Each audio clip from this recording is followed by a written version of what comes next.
भगवान की छवि कैसी है। अनुपम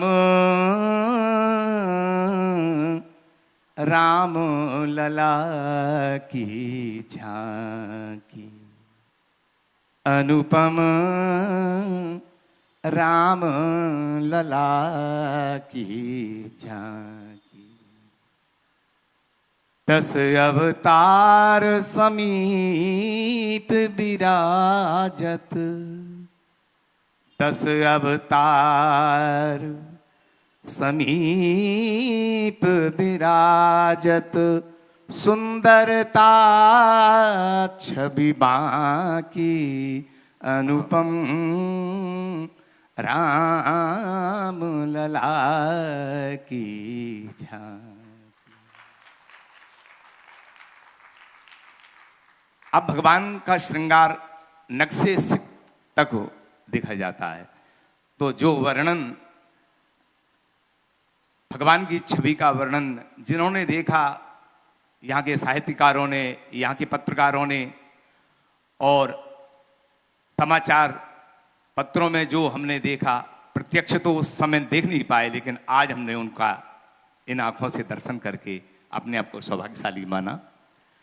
चरण कमल पैंजनिया राजत, धोती पीत सुशोभित, पीतांबरी पीतांबर विद्युत छवि छीनत, अवलोकत मन मोहित, अनुपम राम लला की झांकी। तो उनका दिव्य श्रृंगार है, इसका सब वर्णन किया है। रत्नाभरण उनके जुगलबंद हैं, भुजबंद हैं, कटी में कांचनीय हैं, और उनकी सुंदर शंख चक्र पद्म आदि शुभ भारतीय संस्कृति में जिनको शुभ चिन्ह माना जाता है, ऐसे भगवान उनको धारण किए हुए हैं। और हृदय में उनकी वैजंती माला है। और सबसे बढ़िया बात क्या है, जिसको देखकर पूरी दुनिया मोहित हो गई। मृदु मुस्कान बोली थी अखियां, मेरा हृदय उस दिन इतना रो रहा था जिस दिन रामलला की छवि का पहला दर्शन किया, और आंखों का जब दर्शन आया तो आंखों के आंसू बंद नहीं हो रही थी। तो उनकी जो मृदु मुस्कान है, आंखें देखती हैं, लेकिन रामलला की आंखें देख नहीं रही, बोल रही। मृदु मुस्कान बोली थी अखियां, चिब को कपोल ही भ्राजत, कुंचित केस मयूराकृति में, कुंडल श्रवण विराजत, अनुपम राम लला की झांकी। अब नक्शे सिक का वर्णन, पद तो बड़ा है, लेकिन कुछ अनुबंध में अब तिलक पर जब दृष्टि पहुंची, हीरक तिलक पुष्प गलमाला, अधरन की मुस्काई, बालक राम की अद्भुत शोभा, भक्तन नयन समाई, अनुपम राम लला की। वाह, अद्भुत।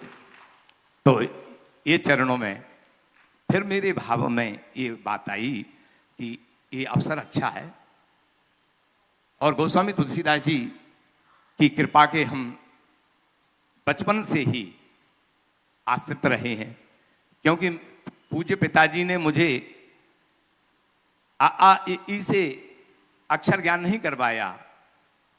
दुबे जी, आपके समक्ष कह रहा हूं इस पवित्र मंच पर, पूज्य पिताजी की कृपा है और रामचरितमानस की कृपा है कि रामायण के माध्यम से मुझे अक्षर ज्ञान हुआ है। वाह। बाद में मैं ई पढ़ा हूं, लेकिन रामायण के माध्यम से मुझे अक्षर ज्ञान हुआ। सदगुरु श्री तुलसीदास कृपा थे। अब मैं भावना से अंदर ही पहुंच गया। मोहि इतनी बड़ी भीड़ में मोहि प्रभु पास बुलायो, चरण मोहि प्रभु पास बुलायो, भगति अनन्य शरण गति दे निज, पद गोपाल बिलमायो। जब पहुंच ही गए भावना से, तो फिर कर्सर क्यों रखें? रखी मानस सागर पद पंकज। मानस सागर मेरा महाकाव्य भी है और मेरा हृदय भी है, तो मैंने प्रभु के चरणों में वो रखा। रखी मानस सागर पद पंकज, हनुमान हर्षावे। हनुमान तो देख ही रहे थे चरणों को, तो बोले यह गोपाल की बाल चपलता, प्रभु को स्वयं दिखावे। वाह। तो प्रभु ने क्या किया? कोमल कमल लेखनी कर ले, ता मैं सही बनायो। बोले ठीक है, तूने जो लिखा है वो सब ठीक है। धन्य उदार दयालु कृपा निधि, तिन मोही अपनायो, मोह पर कृपा करी यह बाकी, अनुपम रघुबर की ये छाया। बहुत ही सुंदर तरीके से, और वो शब्दों में तो अवर्णीय है उनकी छवि, लेकिन फिर भी अद्भुत तरीके से आपने उसको प्रस्तुत किया।